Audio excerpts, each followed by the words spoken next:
자, 이번에는 밀리터리 핫 시간입니다. 오늘의 핫피플은 방금 이야기한 조선시대 특수부대의 필수품을 직접 만드시는 분이라고 하는데요. 함께 만나보죠.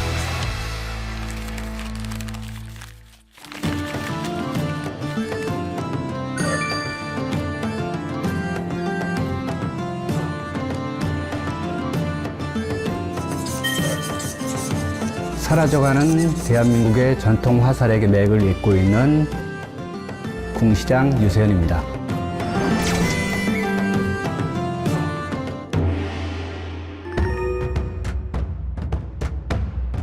궁시장은 궁장과 시장을 합한 말인데요. 궁장은 활을 만드는 사람, 시장은 화살을 만드는 사람입니다.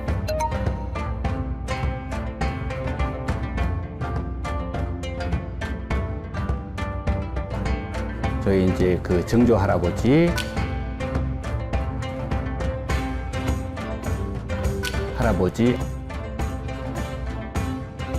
저희 아버지께서 96년도에 무형문화재가 되셨고요.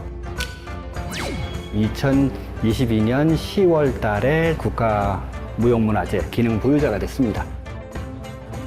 무형문화재가요. 예전에 책에서 봤거든요. 이렇게 보기가 쉬운 분이셨나? 그러니까요. 아.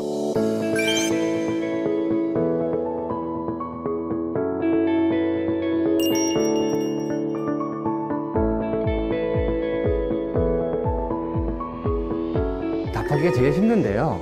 우선 일단 86년도에 제가 이걸 가업으로 삼았다라는 거고요. 제일 처음 아버지 도와드리기 시작한 건 7, 8살 때. 저한테 특별하게 시간을 내서 그렇게 뭐 가르치고 그러지를 못하죠. 평생 본 거니까, 끊임없이 보게 된 거니까 결정적인 거 몇 가지만 알려주시면은 그 다음에는 뭐 크게 문제 없이 지나갔던 것 같아요.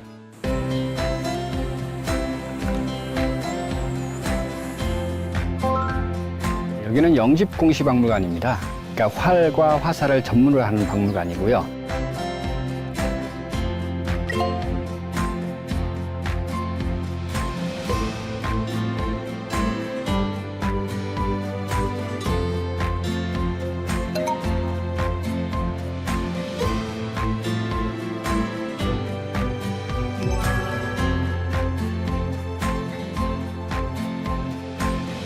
여기 있는 화살들은 쏠 수 있는 화살은 한 개도 없습니다. 근데 가장 대접을 받았던 화살이기는 해요. 여기 있는 화살과 여기 있는 화살,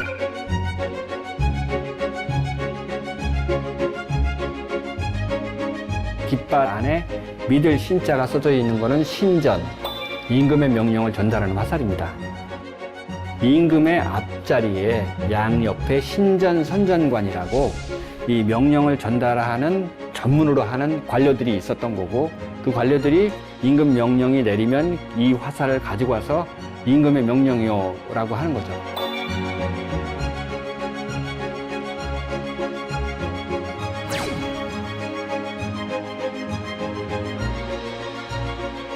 명령은 임금만 내리는 게 아니죠. 장수도 내려야 되는데, 장수 같은 경우에는 모든 군사를 허용할 수는 없습니다. 자기의 소속된 부하들만 명령을 내릴 수 있어서 화살촉에 새기는 거죠. 훈련대장, 어영대장 뭐 이런 식으로 새겨서, 훈련대장은 훈련도관만, 어영대장은 어영청만, 그 반대편에 영자를 새기게 되는 거죠.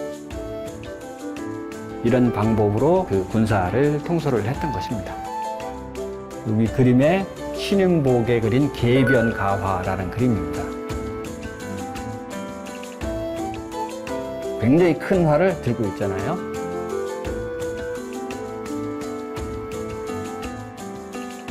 용량철전 이렇게 불렸던 화살인데,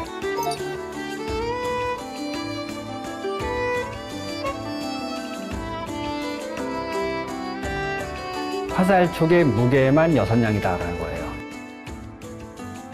일반 화살이 한 10배 이상 되는 굉장히 무거운 화살입니다. 얘는 무과에 사용되었던 화살이에요. 무과란 것이 결국은 장교를 뽑자는 거기 때문에 장교가 얼마만큼 힘이 있는가를 테스트했던 그런 화살이기도 합니다. 굉장히 그 육량공이라고 하는 굉장히 큰 활을 하는데 그것들의 비용이 어마어마하게 비싸죠. 지금 요거 보면은 제가 보기엔 이 엄청난 자랑질을 하는 거 아닌가. 나 육량공 들고 있다? 뭐 이런.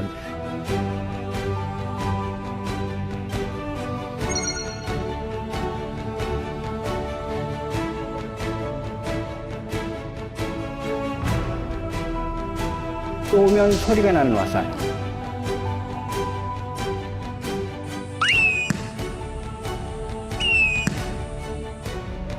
효시죠. 조선시대 때만 해도 이 화살은 명적전, 소리가 나는 통이 명적이라고 하거든요. 그래서 명적전이라고 많이 불렸습니다. 그러면 쏘면은 그 구멍 속으로 들어가는 공기, 나오는 공기가 부딪혀요. 그러면서 공명현상이 일어나서 소리가 나는데 적이 쳐들어온다를 알리는 그런 용도로 사용이 되었던 게 이제 효시 명적전이고요. 통 속에 화살이 들어가 있거든요.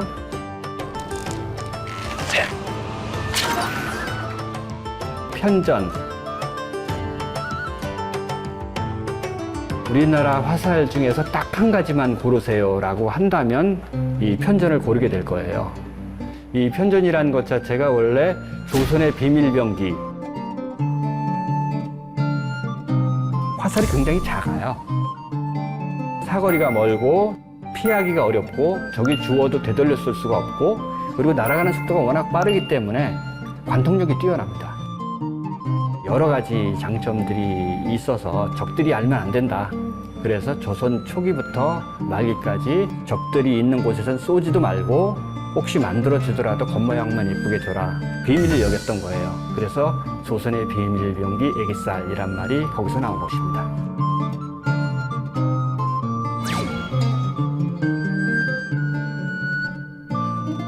우리가 전쟁을 하면서 아마 화살을 안 쓴 게 거의 없을 거예요. 예.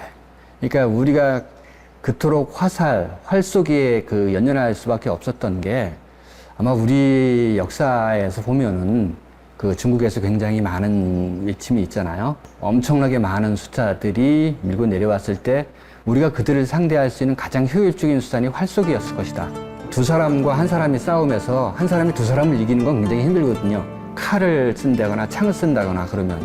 그런데 성을 지키는 수성, 올라가서 있는 상태라 그러면은 여러 사람을 상대할 수 있겠죠. 활로 쏘아서. 이건 아마 굉장히 고대로서부터 쭉 조선까지 이어지고 있는 가장 기본적인 우리 전쟁의 대비였죠.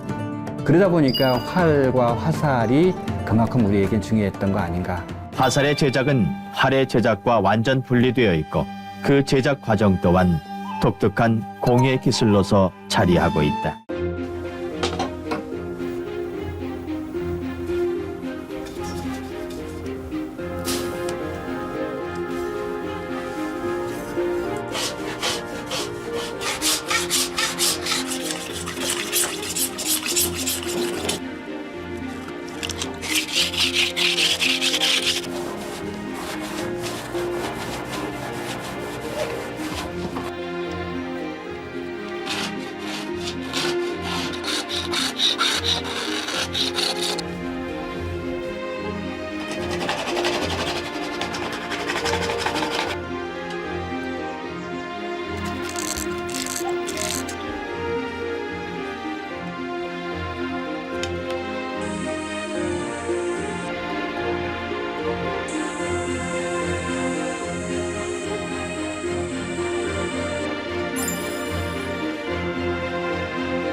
부자 관계도 지금 이수받고 있는 과정 중에 있습니다. 네.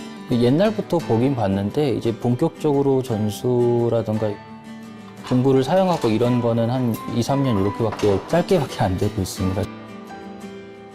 저 같은 경우에는 뭐 이제 차곡차곡 어려서부터 이제 싸울 수 있었는데 요즘 이제 환경이 그렇지 못하니까 여기서 공부하고 할 때는 그 기간 동안 이제 배우긴 배우지만 제대로 못 배우고, 그러니까 박물관 운영하려고 보다 보니까 어차피 학예사 자격증이 있어야 되니까 또 학예사 자격증 따느라고 뭐 대학하고 이 대학원하고 그 전에도 했지만 이제부터 이제 본격적으로 이제 들어갔으니 해나가다 보면은 언젠간 되지 않겠습니까? 열심히 배워야 되겠다 이런 생각이. 이건 가업이죠. 제가 이제 아버지 말씀을 들었는데 물이 위에서 아래로 흐르는 것 같이 자연스럽게 연결이 되는 거 아니냐라는 말씀을 하셨는데, 뭐 그렇기도 한데라고 했지만 가슴 속에 오는 건 없었는데, 제가 나이 들고 그러면서 아버지 점점 쫓아가다 보니까 왜 그런 말씀을 하셨는지 알겠다. 아마 우리가 가진 문화유산 중에서 세계에 딱 내놔갖고 뒤지는 게 없는 것 중에 하나가 이 화라살일 거예요. 활속일 거고.